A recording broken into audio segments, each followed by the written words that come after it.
to say to you today, we're going to hear from Massimiliano Mascarini. He's the head of unit ad interim social policies at Eurofound. He's going to be our keynote speaker, and he'll be joined by a range of amazing speakers I'll be able to tell you more about in a few moments. But I think we have the Minister with us. Minister, you're very welcome.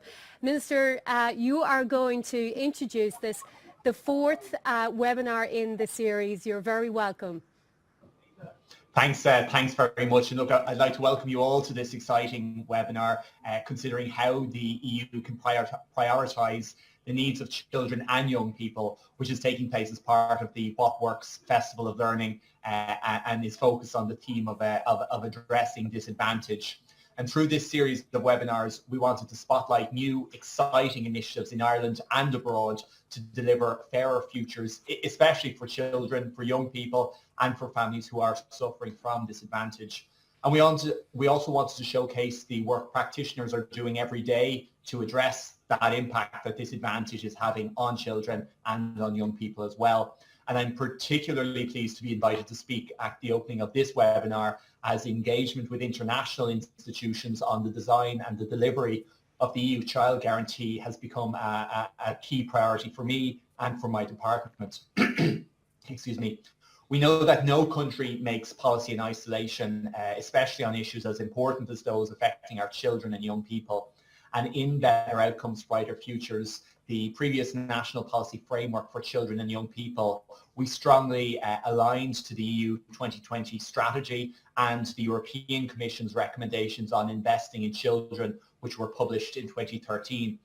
And similarly, in formulating First Five, the government strategy for babies, young children and their families, my department was very conscious of developments at European level, such as the European Union Directive on Work-Life Balance, and on previous European Council targets for young children's participation in early learning and care. And I think it's significant that the EU structures that supported Ireland to strengthen its prevention and early intervention services in 2016 and through the EU peer process, and that was hosted by my department in 2016. And it was through this process we were able to engage in close collaboration with our European neighbours, study commonalities and differences in prevention and early intervention policy, and reach conclusions in a collective way about how both prevention and early intervention approaches can help children and young people. We know we have a lot to learn from our colleagues in other EU member states and also from our colleagues at EU level. And we also know that we are learning from this country, which are valuable and are worth sharing. By taking a collective and a cooperative approach, I know we can achieve far more than we can alone. And clearly the new EU Child Guarantee is a landmark step to ensure better outcomes for children and young people right across Europe. The EU Child Guarantee was designed to prevent and combat social exclusion by guaranteeing children's access to key services in early childhood education and care, education, healthcare, nutrition and housing. And it does acknowledge the challenges that European countries face to ensure all our young people are included and that they can reach their full potential. According to EU Commission data, in 2019, 22.2% of children under 18 in the EU were living in households which were at risk of poverty or social exclusion. And that amounts to almost 18 million children who are in need. And the Commission also acknowledged the particular disadvantages suffered by children of marginalised groups. So for instance, across Europe, around 60% of Roma children live in severe material deprivation and 80% are at risk of poverty or social exclusion. And I think we know here in Ireland, those trends in terms of the particular vulnerability of children in marginalised groups are also repeated in terms of our Roma community, our travelling community, and indeed children from certain migrant communities as well. Going back to the EU-wide statistics, they established that for children living in disadvantage, that can have a very significant impacts on the child's long-term life chances. Those at risk of poverty are twice as likely to have an unmet medical need than children coming from a more affluent family. In proposing the EU Child Guarantee, the Commission also noted that we have reasons to be optimistic and perhaps more importantly, to be really determined. And the proposal noted, for example, that the EU experiences one of the highest levels of social inclusion and cohesion across the world. And there's also consensus across the EU on the importance of guaranteeing effective and non-discriminatory access to quality services for children who face various forms of disadvantage. And the Commission concludes that the European Child Guarantee provides guidance and tools for Member States to enable them to support children who are in need. And I'm absolutely determined that in Ireland we'll make full use of these guidance and tools, as well as this historic opportunity to improve the lives of children and young people suffering disadvantage in this country. Ireland, along with other Member States, will submit a national plan to the Commission on the Child Guarantee by mid-March of next year. And Ireland was an important contributor to the text of the EU Child Guarantee and a valuable participant in related discussions. And now I really want to see us really excel in terms of the implementation of the Child Guarantee. Within my own department, I've established a new EU and international unit, and that's going to play a key role in the coordination of the necessary actions emerging from the EU Child Guarantee. And I'm committed to supporting the active input of all the key government departments and agencies into this area. And I think this is an opportunity to bring real transformational change to the lives of the most vulnerable. And I know it will take all of government and indeed all of society to seize this opportunity and deliver that change. In many ways, the timing of this development is particularly opportune for Ireland. As you may know, the term of the previous whole of government and national policy framework for children and young people, Bob F, Better Outcomes, Brighter Futures, it terminated at the end of 2020. We are undertaking work at the moment on the successor policy framework, and that will both align with but also enable the delivery of the EU Child Guarantee. And it'll work across government and through stakeholder engagement with many of the organisations that will be attending this webinar today. Better Outcomes, Brighter Futures was very successful in many ways. It established a shared set of outcomes for children and young people towards which government, various statutory services and indeed all of us here today have been working towards. It also established a network of implementation structures which allow for more collaboration than ever before with other relevant government departments, with agencies such as TUSLA, and with those working and leading in the community and voluntary sector. And I know that the design of national action plans for its implementation will be very important to its success. And I know there's valuable learning to consider and incorporate from those working in policy, provision and practice, as well as from children and young people themselves. If we make the best use of this wisdom and build on our achievements to date, our new national policy framework for children and young people for Ireland will be an essential parallel to the guarantee and will address the key concerns of those suffering disadvantage. I'd like to conclude by turning our attention specifically to the theme of today's webinar, namely how the EU can prioritise the needs of children and young people. And I think that this discussion is particularly timely in a period of meaningful policy development, and forums such as this, they really provide us with a valuable space to gather, to network, and to develop our understanding from both national and international experts, whether they're on stage or in the audience today. And I note that the keynote for this event will be provided by the head of the social policies of Eurofound, and I'm looking forward to hearing this contribution in terms of how we deal with some of the most intractable and important problems facing Europe: youth unemployment, the impact of the COVID-19 pandemic, especially among young people, and also a strong focus on gender equality as well. However, under What Works, we are determined to promote persistent curiosity, which demands of us to be more attentive, supportive, but also questioning and willing to share our own wisdom. And this webinar, like the Festival of Learning as a whole, is designed to stimulate us to think about our own work, to celebrate what we do well and consider what we could do better. So look, I think we probably see this as the start of a conversation, not the end of one. And as a consequence, I'm looking forward to all the contributions today, but also a degree of robust engagement between the panelists. and questions from the audience, and I think that will be hugely beneficial. So again, I'd like to thank all of you for attending today. I'd like to thank the speakers for their participation, and of course in particular to the festival itself for sharing their ideas with us. Thanks very much. Great. Thank you so much for that, Minister for Children, Equality, Disability, Integration and Youth, Roderic O'Gorman. And I hope we can do that spirit of curiosity justice over the next 50 minutes as we really talk about the impact of COVID on children and young people, but also get to solution making when it comes to the two guarantees that you spoke of there, Minister. So thank you for those introductory remarks. We're going to move now just to speaking a little bit about the speakers that you're going to hear from over the next 50 minutes. You'll be hearing shortly, as I mentioned a little bit earlier, from Massimiliano Mascarini, the Head of Unit ad Interim Social Policies at Eurofound, an agency which provides knowledge to assist in the development of better social employment and work-related policies in Europe. You'll also hear shortly then from Maria Slatareva, Social Policy Specialist with UNICEF in Bulgaria, from Shidi, a member of Eurochild's Children's Council, and from Tanya Ward, Chief Executive of the Children's Rights Alliance. Our ISL interpreter today is Michael Feeney, here live in studio with us.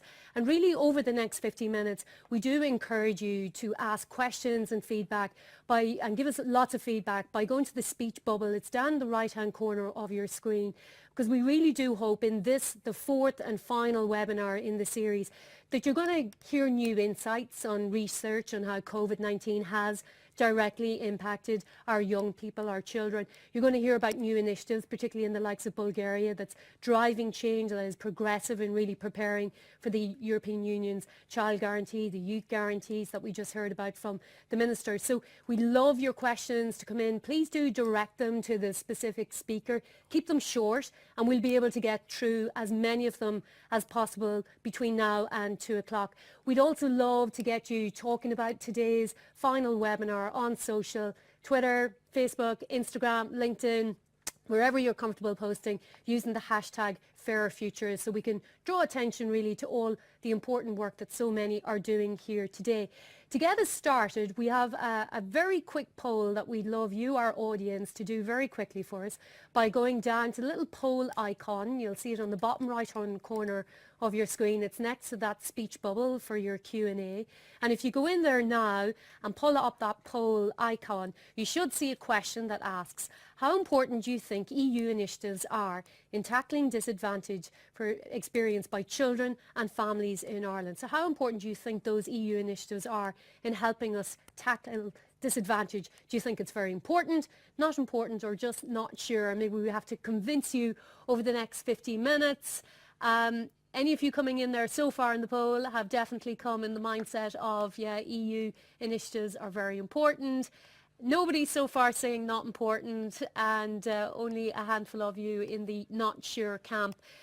So it seems that those who are joining us here today are very much of the mindset this is very important work that many of our speakers are doing today. So thank you for that. Yeah, the very important is way out in the lead. So we are preaching already to the converted, which is great.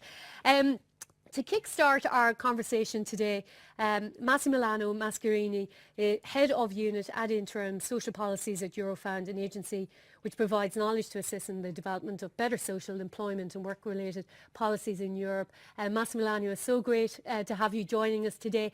Can I begin by asking you to compare the last crisis really endured by our children, our young people, to this current one?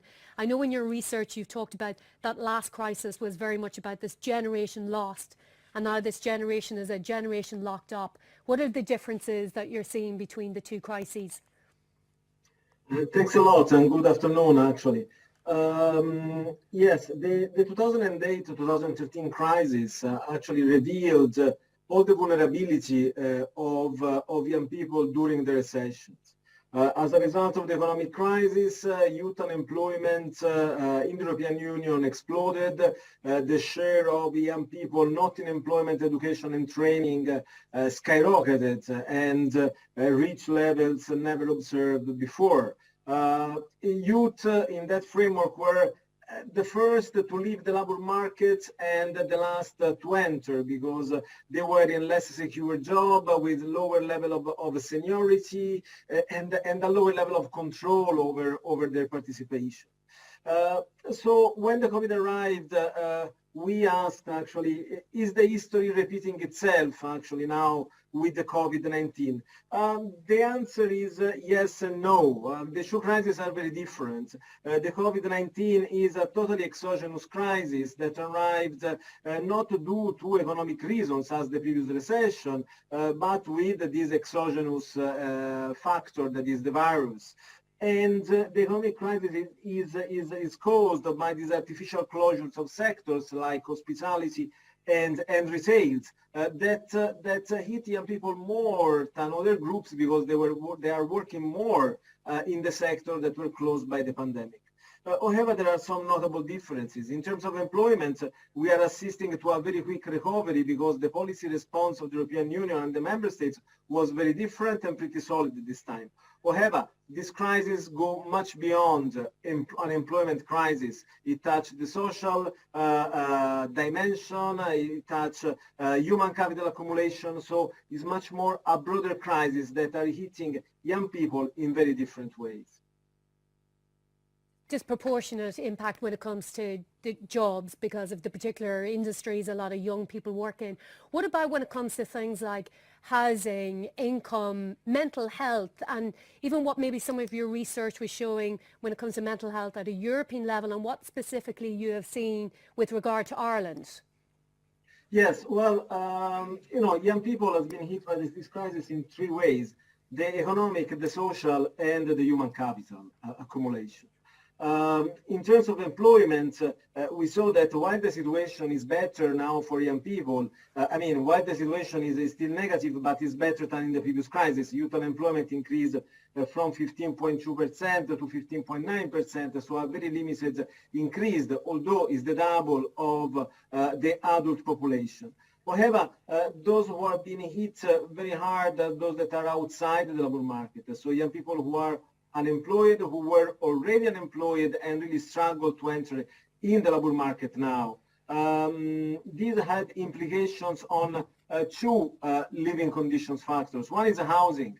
Young people who were unemployed, the 17% of them felt quite insecure actually of losing their house in the next months. And again, almost 4 out of 10 actually had problems to arrive at the end of the month to meet to basically fulfill the basic needs.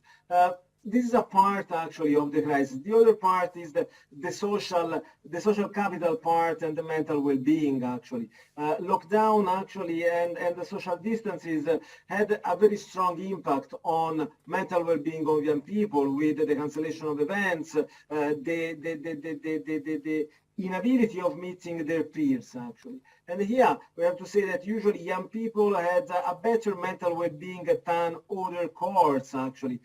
With the COVID, the opposite happened actually. Young people have been those who have been hit the hardest in terms of mental health.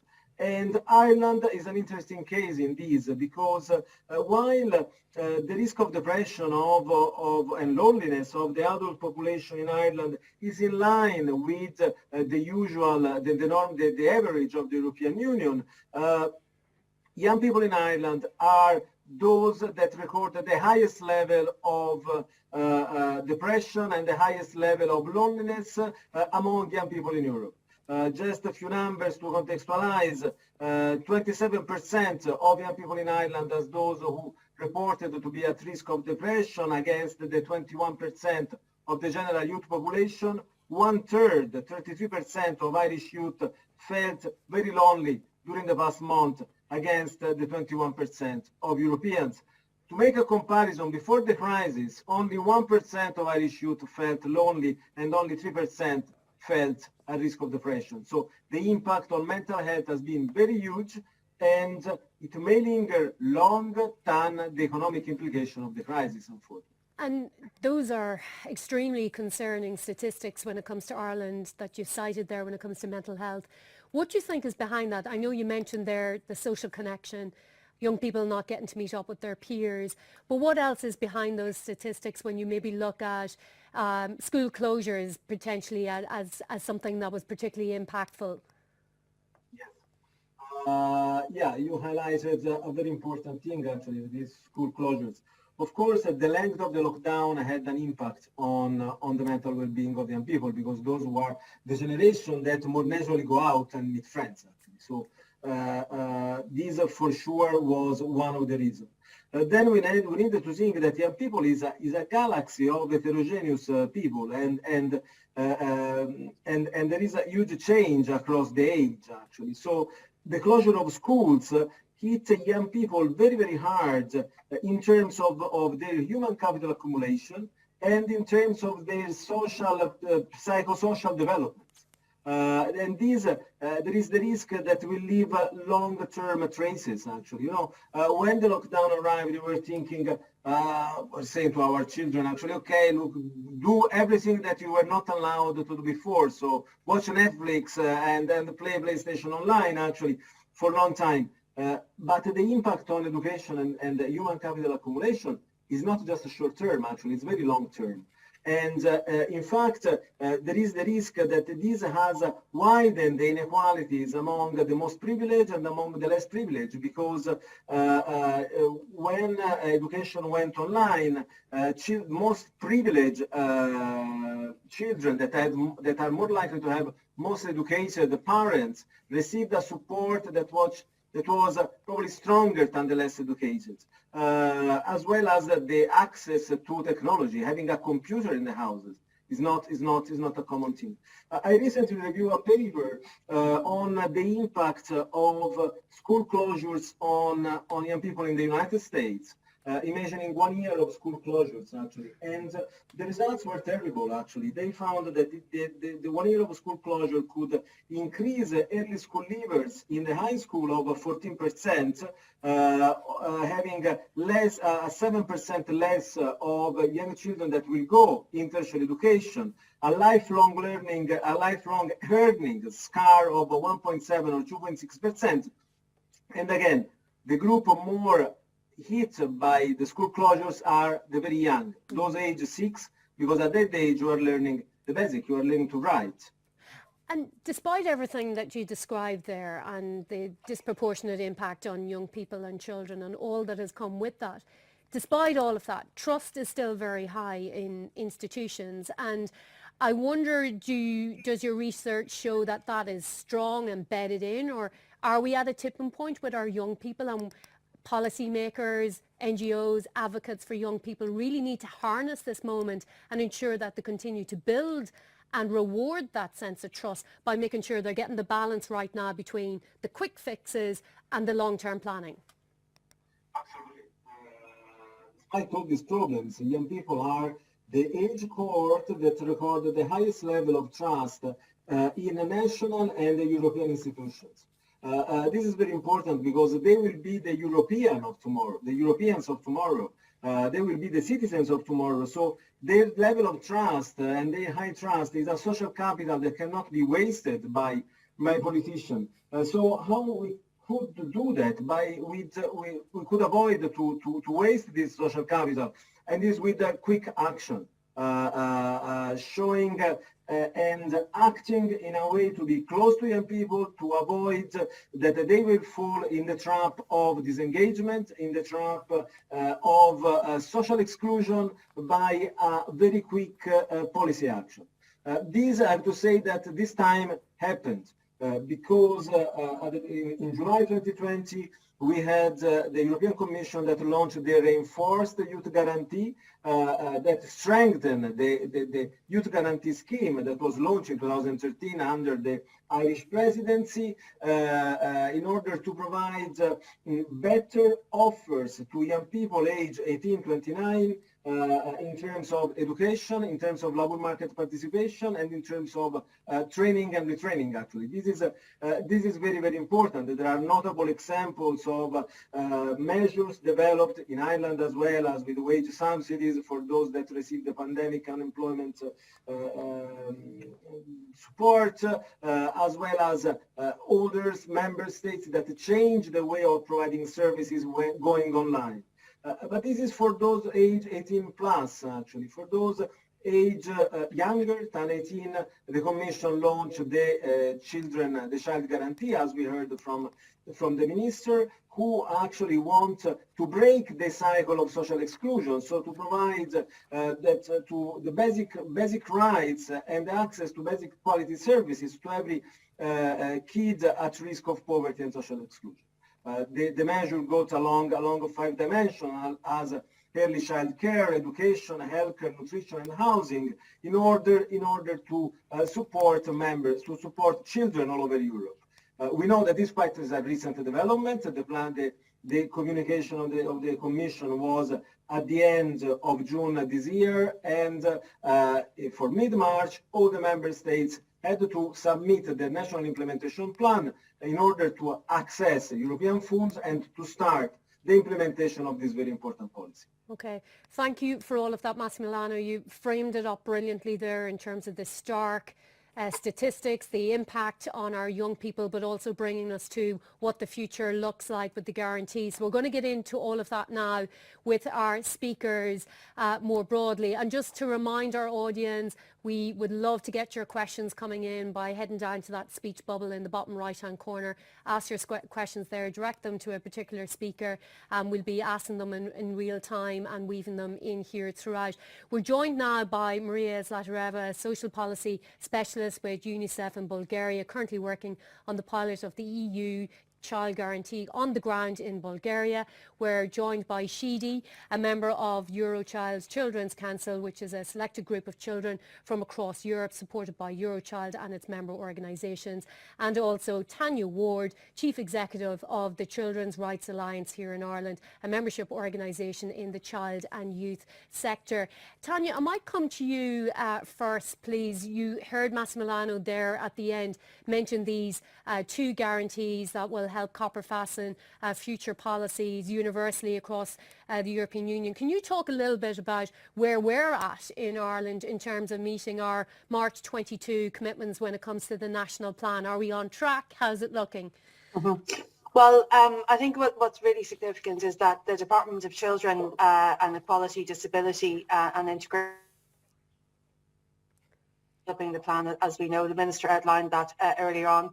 And as I understand it, an interdepartmental working group has been established, and they are going to look at the kind of measures that we need to introduce in this action plan.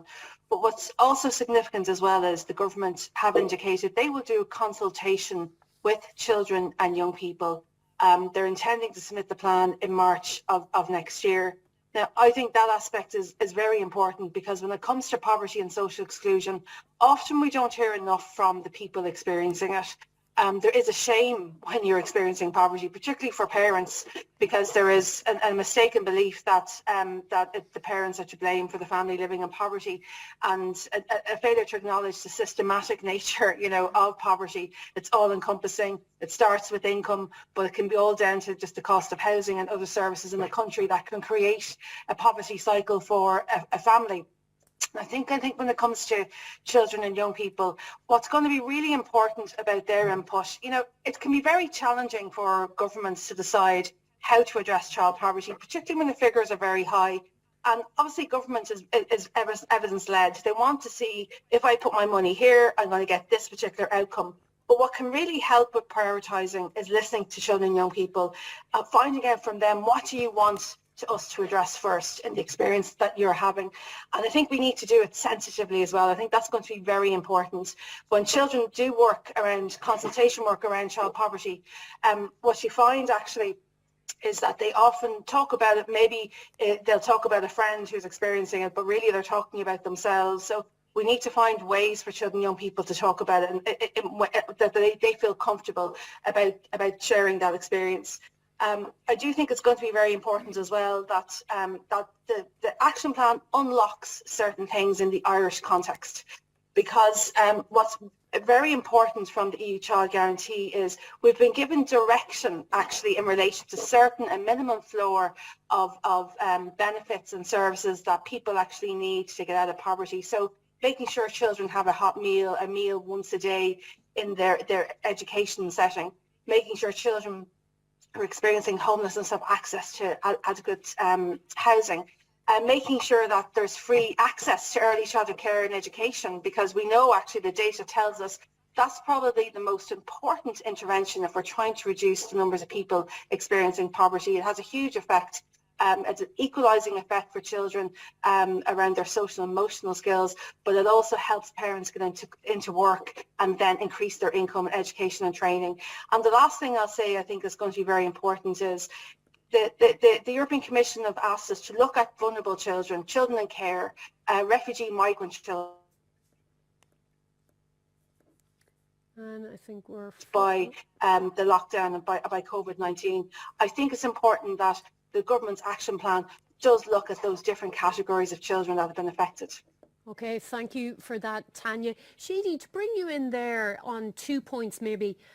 You heard Massimiliano talk about the research particular to Ireland when it shows just how grave the situation is in terms of young people talking about their own mental health. So maybe you might pick up there based on your own experiences, talking to your own peers. But just secondly there on Tanya's point then as well, Chidi, about the need for this consultation with young people and ensuring their voices are heard in all of this policy development.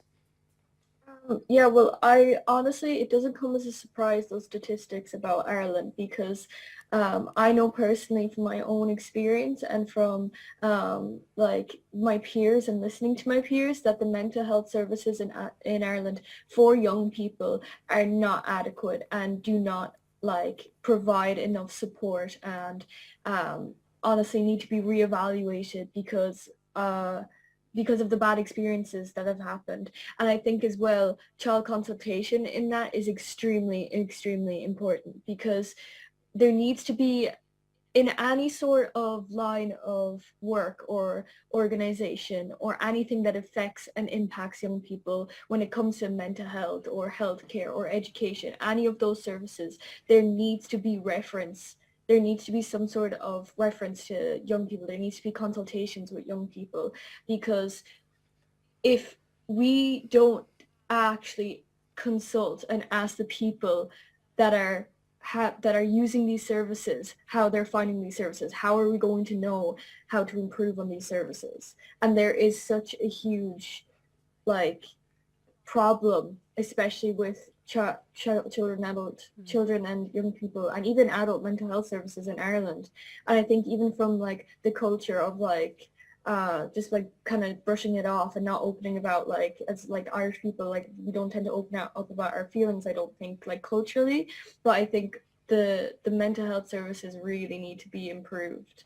And that kind of stuff. I think it's amazing that we've had so much campaigning, and there's been so much awareness raised in the past few years about mental health, but those conversations need to be expanded. I think that they're often center and focus on anxiety and depression, which is extremely important, because obviously those anxiety and depression is very common, but I think those conversations definitely need to be expanded into psychotic illnesses and psychotic mental illness to end the stigma around that, for neurodivergency, so for autism and ADHD, and more awareness around those things.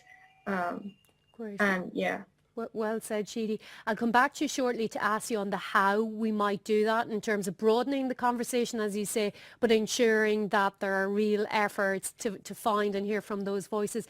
Just to draw you in now as well, Maria, you've been listening to Massimiliano, to Tanya there, to Sheedy here in Ireland. Can you talk a little bit, because mental health is definitely coming through as a key theme so far today, about your own experiences there in Bulgaria when it comes to your young population? Yes, actually, last month UNICEF launched its Global State of the World Children report. And not surprisingly, the theme of this year's report was exactly mental health. And what we have also seen in Bulgaria is that social isolation and disruption of education have exacerbated the mental health crisis among children and adolescents. But what is really worrying, and here I hear what Shidi said, is that this may be only the tip of a mental health iceberg, which we have ignored too long. And the report which was launched also clearly showed that this is a widespread problem in Europe. Actually, it said that 9 million adolescents aged 10 and 19 years old have a mental health disorder. But what we also found in Bulgaria through studies that we conducted last year in consultations with young children is that young children feel embarrassment and shame to seek for help. They also don't know where to go. Mental health services are definitely not enough and not adequate to their needs here in Bulgaria. And very often to cope with mental health issues, young people either try not to pay attention or they do something harmful to them. And the report, UNICEF report, also shows that 1 in 5 deaths among adolescents in EU are caused by intentional self-harm.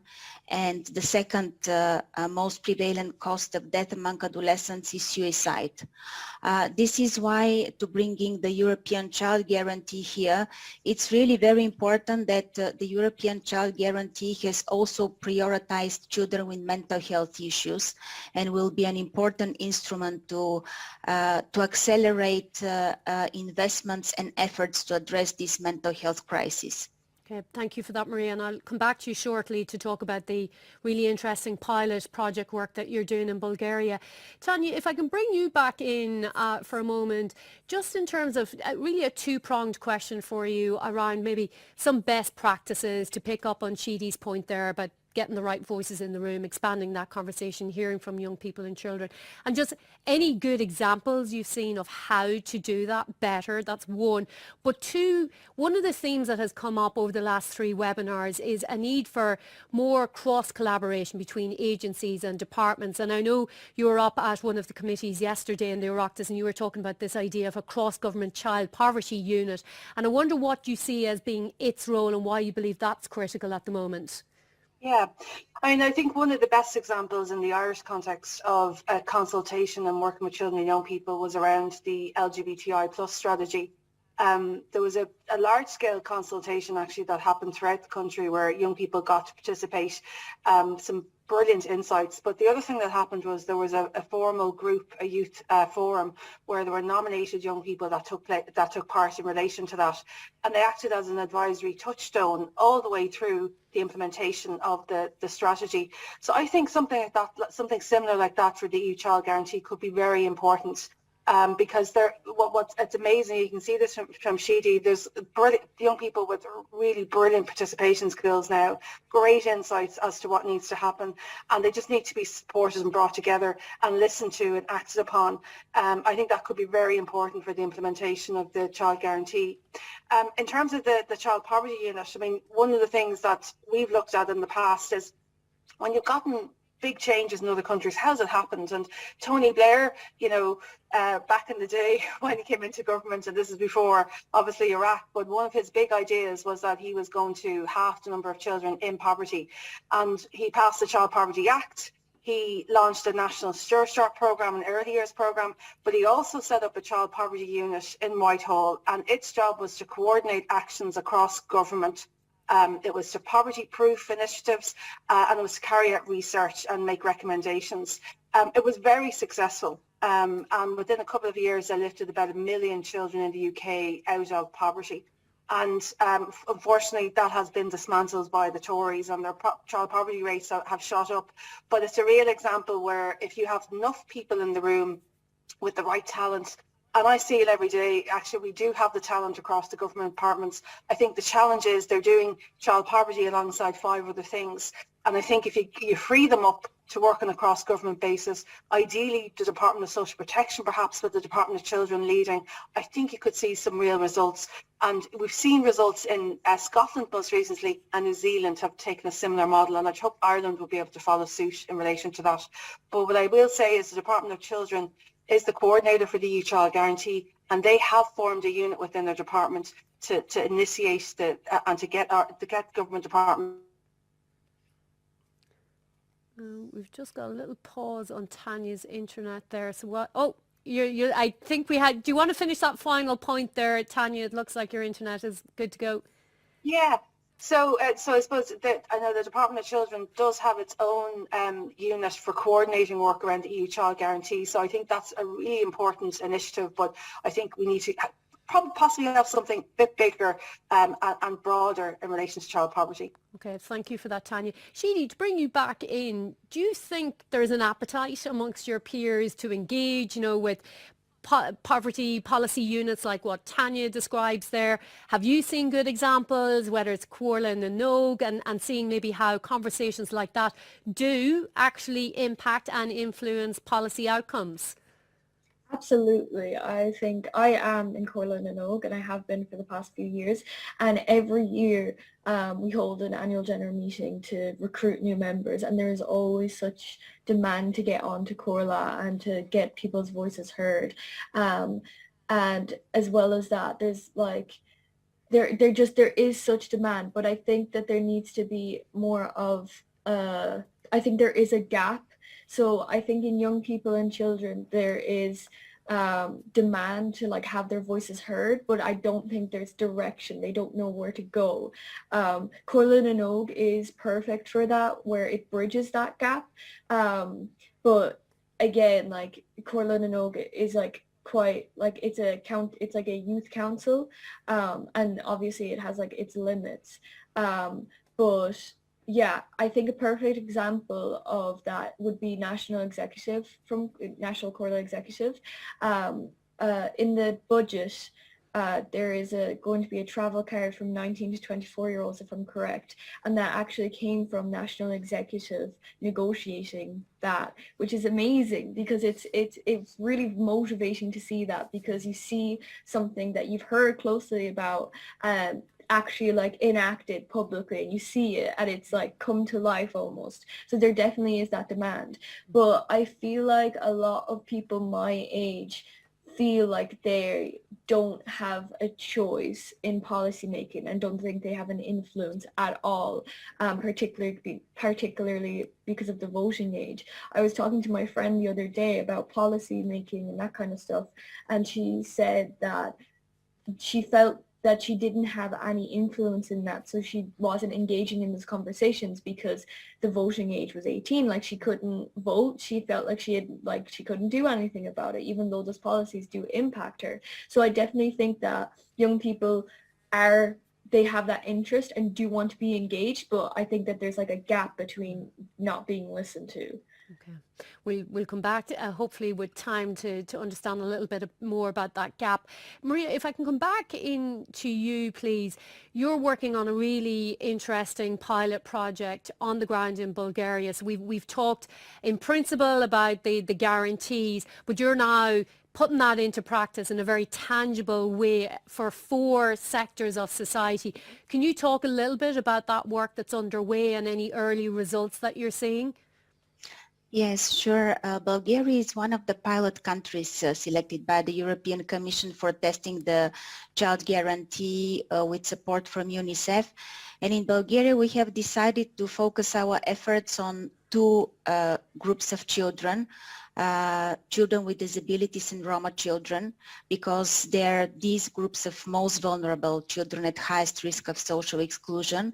And our approach has been to invest in already existing services and strengthen their capacity, improve their quality, increase access, and really strengthen their capacity to reach the hardest to reach children and to respond most effectively to their needs. And these services are home visiting for families with young children, which are specifically focused at the most marginalized Roma communities, early childhood intervention for children with developmental difficulties or children with disabilities, inclusive preschool education for children with disabilities and learning difficulties, and integrated family support services for the most vulnerable families with children. And what we see is the importance of developing these effective outreach mechanisms through mobile teams or through hiring additional specialists, so that services can reach vulnerable families and children rather than waiting for children and families to turn to them. We also see the importance of strengthening prevention by identifying early risks of developmental difficulties or any risk affecting the child well-being, and really responding to the needs of the whole family, investing in parents, supporting and facilitating access to education, health, housing, nutrition, even employment services for parents as being a very effective mechanism to address social exclusion and vulnerability. And one additional point which I want to emphasize is the importance of investing in the professional staff, those professionals who work with children and families from health, education, social sector. This is really extremely important. Okay, thank you for that, Maria. And we'll come back to the question of how the system collaborates to make all of that work and whether it's scalable. Reminder to all of our audience tuned in today, you can head down to the speech bubble, keep your questions coming. I'm going to go to some of those questions now. This is one that's directed to Tanya, but everybody do just use the hand icon there in Zoom if you want to jump in and build on it. And Francis asks, how can the EU Child Guarantee and the next Irish Children's Policy strike the right balance between addressing the needs of the many children who are already in crisis and use strategies to prevent future children from getting into crisis in the first place? Yeah, I mean, it's a really great question. I suppose the starting point is to look at the impact of COVID, because unfortunately we're in a very different place than we were 2 years ago. Even just hearing the mental health data, that's telling a very significant story. I also think we need to look at the detail of what the EU Child Guarantee is telling us to focus on. It's a minimum floor, and for other countries, they will have achieved what's there already, but there's some of those things we don't have in place. So, for example, we don't have free access to childcare for low-income families or vulnerable families. That's something that needs to be looked at and cracked, I think, under the EU Child Guarantee. We have some really great practice happening around food poverty, hot school meals being rolled out. Great research evaluations coming back about really benefiting children, keeping them in school, really making them able to learn in a classroom setting, giving the teacher the possibility to focus on learning. These kind of things need to be rolled out nationally. It's a 10-year programme. We should, by the end of the 10 years, these basic promises, they should be just part of what we're doing in Ireland. I do, though, think we need to think about innovative practice and new practice, and there should be an opportunity to go much further. I mean, the Irish government will have to spend 5% of ESF funds. It's not a lot of money. It's probably about 50 million, so it's not a lot of money. But I'd like to see actually all government departments playing a role in relation to this. They don't necessarily have to use the ESF funds to do it. They could be using other money to try and deliver on the promises of the EU Child Guarantee. I mean, I was very taken by Maria's point around the family support piece. Home visiting should be, a necessity rolled out across the country. Again, it's an area that has really suffered through COVID. A lot of developmental checks haven't been happening. And that's very worrying because it means a lot of children are going unseen by support services that could actually make a difference and help them. I think they're the kind of things I think are going to be very important going forward. Okay, thank you for that, and give me a hands up if anyone wants to come in on that, but otherwise I'm going to go to the next question, which is from Susan. And Massimiliano, I might get you to lead on this, but others do come in. So the Child Guarantee is a great first step in focusing and targeting attention on children's basic needs, but does it go far enough? And this person does ask, can Ireland go further? Should there be child and family friendly recommendations around systemic changes on how our services are delivered to ensure access, availability, participation and engagement of all children and families? I know there's a lot in there, Massimiliano, but do you want to take that one? Yes, thanks a lot. Thanks. Yes, is a first step, this for sure. And we know from the Council, from the communication and the Commission, that in a way the access to funds from member states have to be then mirrored by other funds that member states have to put in place in order to widening the intervention regarding the child youth guarantee. I think that is a first step, but what will bring it's a kind of cultural shift towards the way that these issues are addressed. Is the same what happened, for example, for the youth guarantee. The youth guarantee is a Nordic model of policies that then was implemented in other member states that had at its center, at its core, the individualized approach, actually. So each young people would receive a personalized intervention on the basis of the strengths and weaknesses of this person. This was a revolutionary concept in other countries, but now it is everywhere is assured that individualized approach are the way forward in order to make a more effective use of public money and a more effective interventions. So it's a first step, but it will bring with it a lot of changes that will strengthen the impacts on youth and children. Thank you for that. Tanya, do you want to pick up on the specific piece in that question about whether Ireland can go further? Yeah, definitely.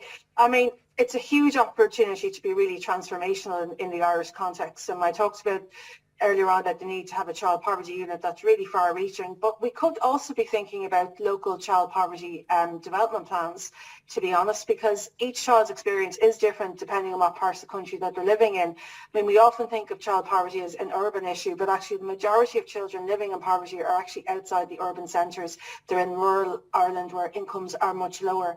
So I'd love us to see, get local service providers together to identify what the local needs are, children, young people and families in that region. Oh, and we have into those local areas. CDI and Tala recently did a child poverty analysis, and it really showed up areas where there was like poor playgrounds, issues around lack of technology for children, lack of school books, things like that schools are really suffering from. And the people in Tala felt hemmed in. They felt that development was happening all outside of Tala, but not in Tala. So there you have service providers ready and waiting with ideas and recommendations, and children and young people made lots of recommendations to the researchers in that area. I'd love to see investment coming forward when that kind of work is being done. Okay, thank you for that, Tanya. Maria, a question for you. Could Maria say a little bit more about the home visiting program in Bulgaria? She mentioned engaging with children and families in their homes is so important. Yes, sure. The home visiting service, which is provided by trained nurses, and they work with parents of newborns, but also with pregnant women, providing them with individual counseling, information, support, so that they can provide nurturing care to their own children, but also monitoring the child development, really trying to identify early any risks to the child well-being, And here the most important part is building the trust between the most marginalized communities and institutions. The home visiting services is really this bridge between marginalized families and children and institutions. And here I want to bring another important point, and this is that what we learned from the pilot is that it's extremely important to engage people from the marginalized communities themselves in these mobile teams and outreach teams. And especially in the integrated family support services, we establish mobile teams which consist of one social worker and 2 social assistants. And these social assistants are young people from the Roma communities themselves who are educated and who are not only building this relationship of trust, but they also have the knowledge of the needs of the community. They also engage the community, but most importantly, they serve as a role model for the other children.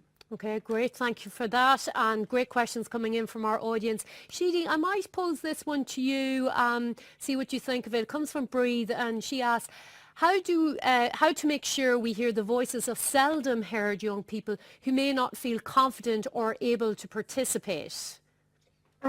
That's a great question. I think I find with Cuala na Nóg, when you're going around, like I have to go around to my classmates and like explain what it is to them and ask what they like to join, that kind of stuff. And oftentimes people, or like teenagers or young people, don't fully like understand it, I suppose. And because there's never been an opportunity like that to get as involved with like politically in your community before that. So I think going and having actually having reference panels in schools would be a good idea, and like doing that through schools, because it's often hard to find those voices of people who are seldom heard because there's not space made for them, or they haven't had this opportunity before. Like, opportunities lead to another and another and another. So if you've never been given a single opportunity for it, like these opportunities aren't going to be offered to you. So I think through schools would be the most like accessible place for like hearing those voices. Great. Thanks for that, Shidi. Wise words. Let me see. Tanya, another one for you, but again, anyone else who'd like to jump in on this one. Does Tanya think we have good enough data in Ireland on the children most at risk and their access to the 5 services offered by the CG? Should we set targets for each of the most vulnerable groups in the action plan? Yeah, I mean, I would say up to very recently we haven't had enough data, to be quite honest, and it's one of the gaps in Ireland with the Combat Poverty Agency. When it closed its doors, and it was assumed into the department, one of the problems was all that kind of research that was being commissioned externally wasn't there anymore. So it's a huge problem. There is the EU Silk data that's done annually, and that tells us a story about children living in consistent poverty or at risk of poverty. I think that's very important. But actually, you do need bodies of research being commissioned into different areas to get an insight into children's experience. So actually, through the What Works initiative, the government did commission a piece of work looking at the Growing Up in Ireland data, looking at 7 to 9-year-olds about their experience in poverty, and it was incredibly illuminating. One of the things that jumped out, it's what you would expect, but one of the things that really jumped out to me was the high levels of children.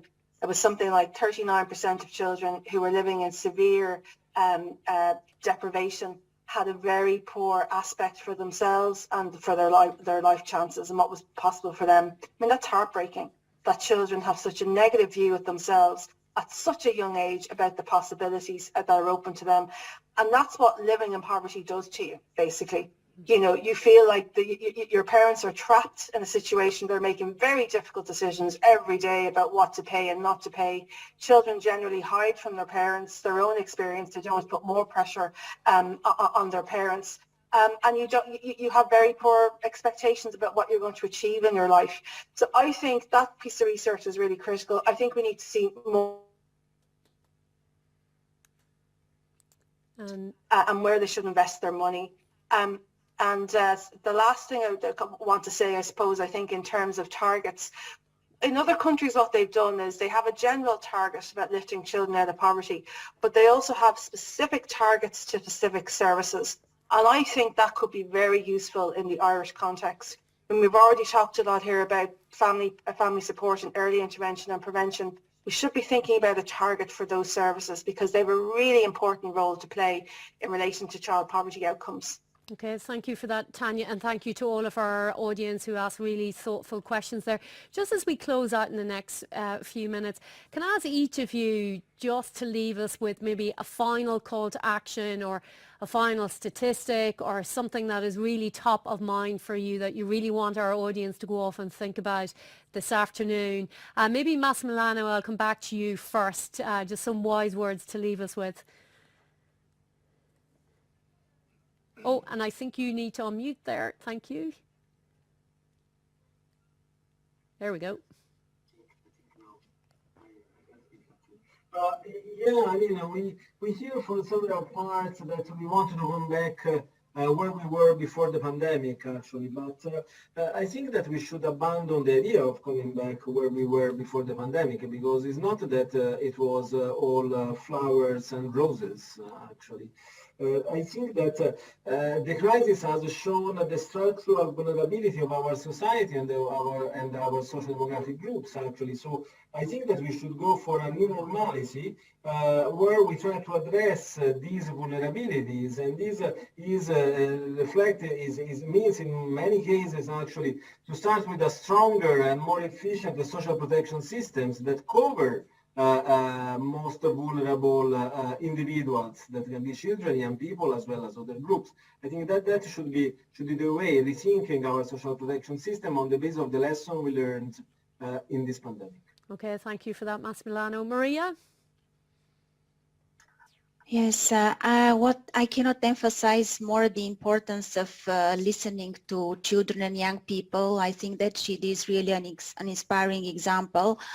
What I want to say is that actually children represent around maybe 15% of Europe's population, but they are 100% of its future.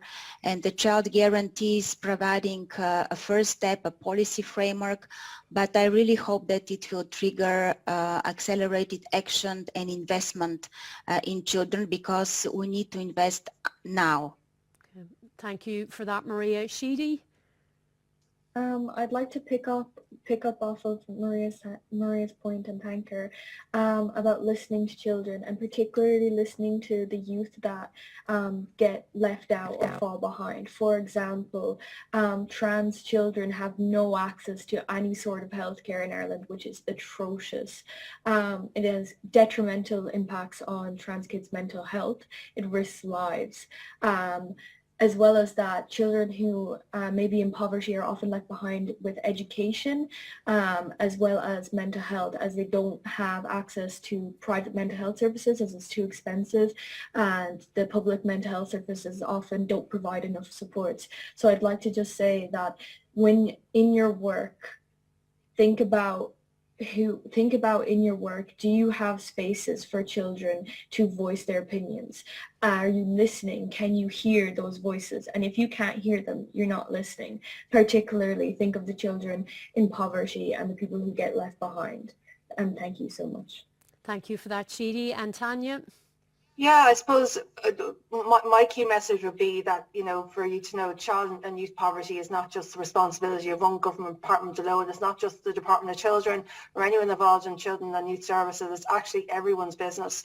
Every government department, every public body has a really important role to play when it comes to addressing child and youth poverty. So I'd say it's really important to get familiar with what the drivers are of child and youth poverty, get familiar with what the solutions are, because lots of solutions have come down from the European Commission through the recommendation investing in children and coming through the EU Child Guarantee and the Youth Guarantee.